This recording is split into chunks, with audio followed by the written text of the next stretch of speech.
Well, the United States President noted today that there's no greater tribute to Steve Jobs' success than the fact that much of the world learned of his passing on a device he invented.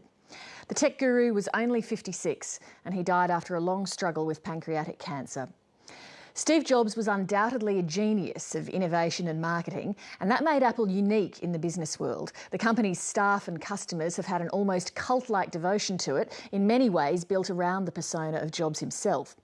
The question now is, can Apple have the same sort of influence in the post-Jobs era? In a moment, I'll talk to Steve Jobs' biographer, but first this report from Deborah Cornwall on the legacy of a man sometimes described as the Thomas Edison of our times. Remembering that you are going to die is the best way I know to avoid the trap of thinking you have something to lose. I'm convinced that the only thing that kept me going was that I loved what I did.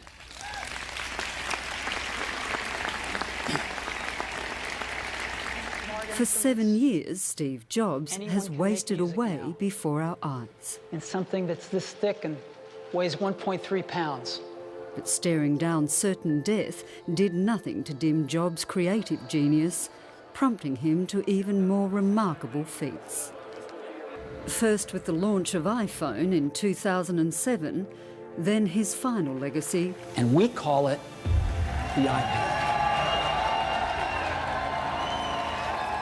The Australian editor of CNET magazine joined online media across the globe today as they scrambled to pay tribute to their icon. His impact on the industry has just been phenomenal, and the idea of the technology industry without Steve Jobs, I think is actually, it's going to take quite a while for that to sink in and what that's going to mean and how things are going to change. A college dropout, Jobs always prided himself on being a change agent. To innovate, he said, was to take the risky, scary path, the path less travelled. Jobs was just 20 when he first set up Apple Computer in his garage in the late 70s. Teamed up with friend Steve Wozniak, the pair went on to develop the world's first successful personal computer.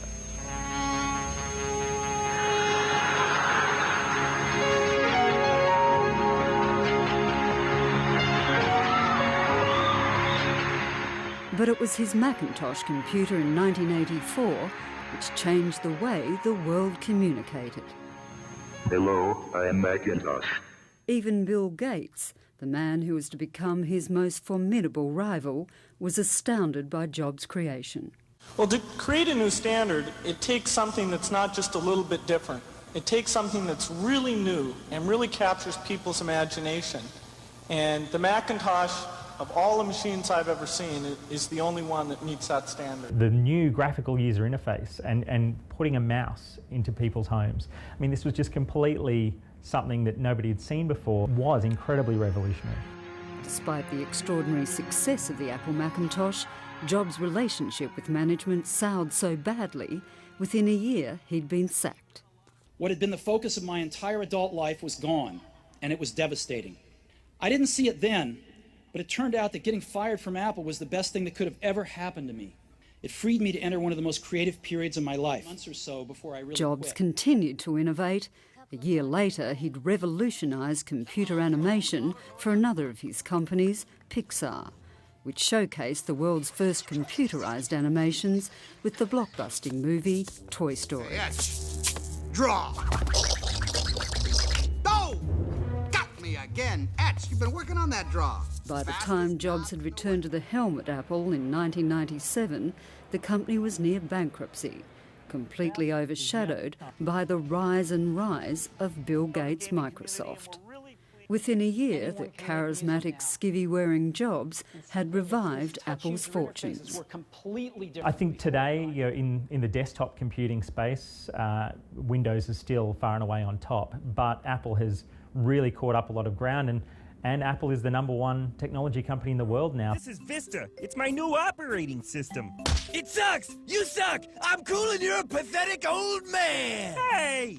While Apple may not have the reach of Microsoft, its clever marketing strategy has divided the world into two tribes: cool Apple fanboys versus nerdy PC Microsoft users. Nerd! Steve, what are you doing? Well, I'm just reminding everyone that PCs are for fart huffers and Macs get you laid. But the cult-like fervour of many Apple believers is sure to be tested without Jobs at the helm. I think when it comes to the roadmap for the years ahead, I think Steve Jobs will have still had a hand in a lot of what's going to happen over the next few years. Apple simply cannot be the same company without Steve Jobs in those meetings and really driving that team forward. Death is very likely the single best invention of life. It's life's change agent. It clears out the old to make way for the new.